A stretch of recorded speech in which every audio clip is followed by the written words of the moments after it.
दिल में लहर उठैलो, जिंदगी जहर बनैलो। दिल में लहर उठैलो, जिंदगी जहर बनैलो।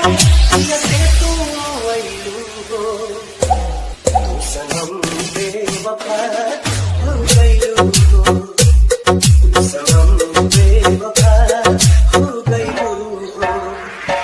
अखिया में लोरवा सजैलू, मनवा से चैन उड़ैलू। हमरा के कोहो कइलू हो, सनम बेवफा हो गइलू हो।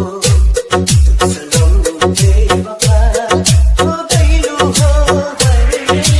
आदित्य आजमगढ़, आदित्य आजमगढ़, आदित्य आजमगढ़, आदित्य आजमगढ़।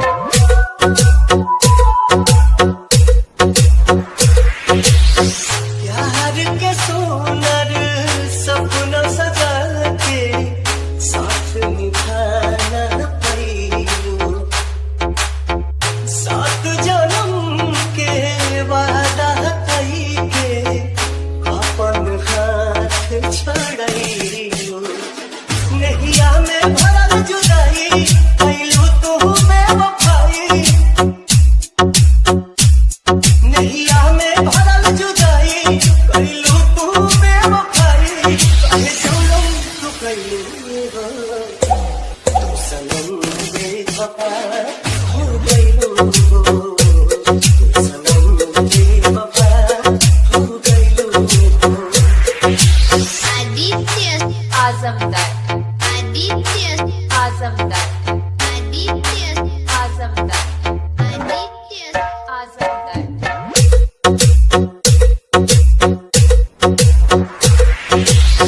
ना रहे प्यार निभावे के ता, काहे लड़ाइलू नजरिया।